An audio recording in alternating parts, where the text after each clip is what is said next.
Sa gitna po ng taas presyo sa langis, may mga pumipili na gumamit ng mga e-vehicle o mga sasakyang dekuryente. At may mga nag-aalok ng libreng pa-charge ng mga sasakyan, bagamat mayroon ding mga charging station na nagtaas na ng singil. Nakatutok si Mark Salazar. Noon pang 2022, itinakda ng Electric Vehicle Industry Act ang transition natin to e-vehicle. Sa mga kalye gaya sa Maynila, tila unang nag-transition ang last mile transport kung tawagin. O yung dating tricycle, ngayon ay puro e-trike na. Dama raw talaga ang tipid, lalo ngayong may oil crisis. 200 po pag nagpapagasolina po ako, halos talagang ilang araw po namin yun, mga umaabot po ng 3 to 4 days po yung gamit namin. Pero ngayon po, hindi na po siya nagiging full, parang nasa na lang siya.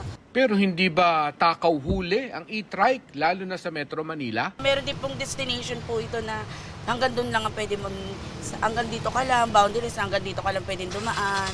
Wala tayong magagawa kasi yung trabaho nila trabaho lang. Kasi kami rin mga biyero, naghahanap buhay lang din ng marangal. Ilag-ilag lang po. Nauunawaan naman daw ng LTO ang kahalagahan ng public transport, lalo na ngayon. Kaya wala munang regulasyong ipinapatupad sa mga e-bike at e-trike. Yung ating mga pong umiiral na batas where these e-trikes and e-bikes are prohibited from using the major thoroughfares unless there is an LGU exemption in a particular municipality po or city, yun po yung sinusunod natin. Pero kung pang public transport pala gagamitin ng e-trike, talo kumpara sa tricycle. Una, sa boundary. Mas mura yung boundary nila Kasi dito 600 ang boundary, sa tricycle kasi 250 lang. Sa mga nakikicharge na driver, nagtaas singil na rin ang charging stations. Yung 4 na bar, dati 100 lang, ngayon 200 na.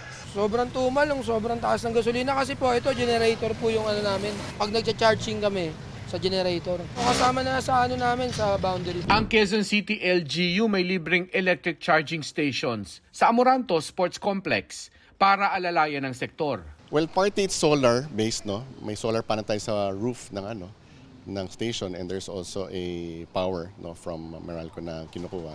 Nagpapahulugan din ng ilang e-trike units ang QC. Alinsunod sa Electric Vehicle Industry Act, bibigyan ng insentibo ang lahat ng mamumuhunan at gagamit ng electric vehicles. Pero sa mga e-trike, hindi forever silang exempted sa registration at driver's license. We might require the registration of 50 kilos and above e-trikes, no, to identify the owners kung magkaroon ng aksidente, and in addition to that, yung operators po nito dapat they should have at least be holders of non-pro driver's license po. Kasi po gumagamit ka po ng daan. Mark Salazar, nakatutok 24 oras.